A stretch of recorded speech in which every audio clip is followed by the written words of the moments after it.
Bismillahirrahmanirrahim. Assalamualaikum warahmatullahi wabarakatuh. Alhamdulillah, salatu wassalamu ala Rasulillah wa ala alihi wa sahbihi wa ala. Tadi kita dengarkan salah satu dari penggalan kisah tentang Nabi Yusuf alaihissalam, yang intinya Nabi Yusuf alaihissalam dihadirkan di hadapan para ibu-ibu di kota Mesir, ya. Akhirnya ibu-ibu yang lagi duduk santai sambil motong-motong makanan, ya, ngobrol. Tiba-tiba Imra'atul Aziz suruh Yusuf keluar. Wa qalat ikhruj alaihin. Yusuf suruh lewat depan mereka.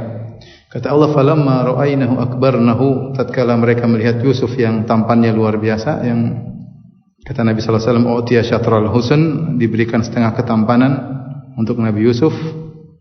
Ketika mereka melihat Nabi Yusuf, akbarnahu, mereka pun mengagungkan Nabi Yusuf luar biasa.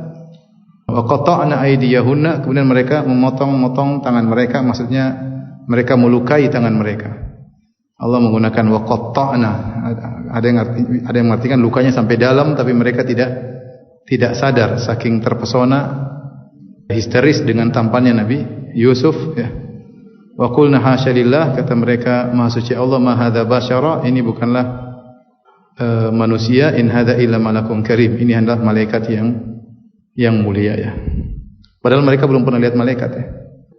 Tapi biasa orang kalau bilang sesuatu yang jelek, dasar muka setan, padahal belum pernah lihat setan juga. Kalau lihat tampan kayak malaikat, padahal belum pernah juga lihat malaikat. Tapi itu kebiasaan manusia. Intinya yang saya sampaikan pada kesempatan kali ini yaitu bagaimana para ibu-ibu tersebut ketika mereka di puncak syahwat, mereka lupa diri, ya. Sampai tangan mereka lukai, mereka tidak sadar, mereka tidak sadar. Dan inilah kondisi manusia kalau sudah di puncak syahwat, dia tidak sadar dengan apa yang dia lakukan, ya. Maka Islam melarang kita terjebak dalam kondisi demikian. Contohnya Nabi sallallahu alaihi wasallam berkata kepada Ali, ya Ali, la tutbi'un nadrah nadrah, fa inna laka al-ula wa laysat laka ats-tsaniyah. Wahai Ali radhiyallahu anhu, jangan kau ikutkan pandangan pertama dengan pandangan kedua. Artinya kalau kita enggak sengaja lihat sesuatu yang menarik, ya, maksudnya lihat perempuan, maksudnya laki-laki. Yang menarik apa? Perempuan, kan?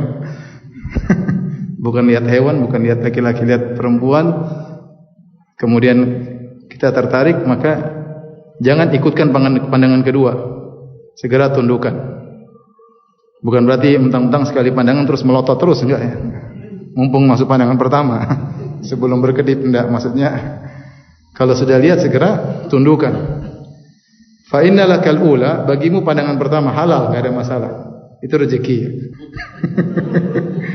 Lakal ula wa laysat lakal tsaniyah. Adapun pandangan kedua hukumnya apa? Hukumnya haram. Kenapa? Kalau kau ikuti dengan pandangan kedua, pandangan ketiga, maka syahwatmu akan bergelora dan kau tidak bisa mengontrol dirimu lagi. Ya, orang beriman kalau dia merasa sudah digoda syaitan, dia ingat Allah Subhanahu wa taala. Innal ladzina taqaw idza massahum ta'ifun minasyaitani tadzakkaru fa idza hum mubsirun. Sungguhnya orang bertakwa kalau dia merasa was-was, syaitan menggoda, mengintai dia.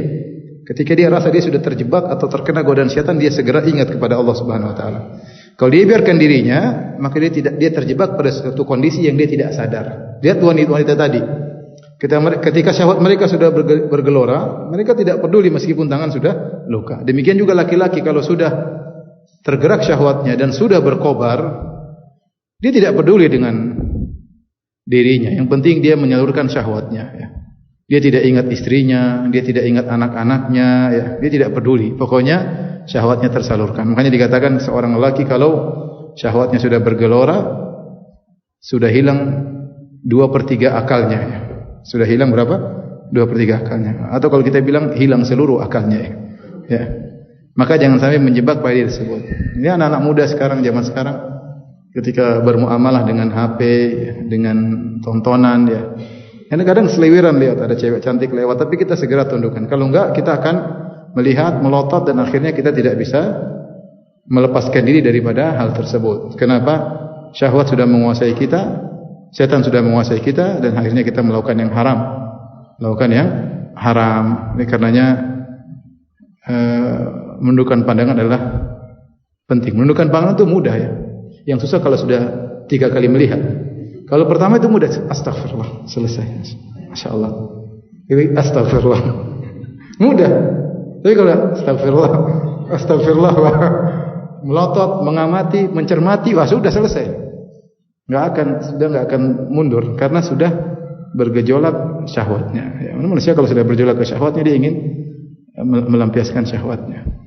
Kita berlindung kepada Allah dari pandangan-pandangan haram. Wabillahi taufiq wal hidayah. Assalamualaikum warahmatullahi wabarakatuh.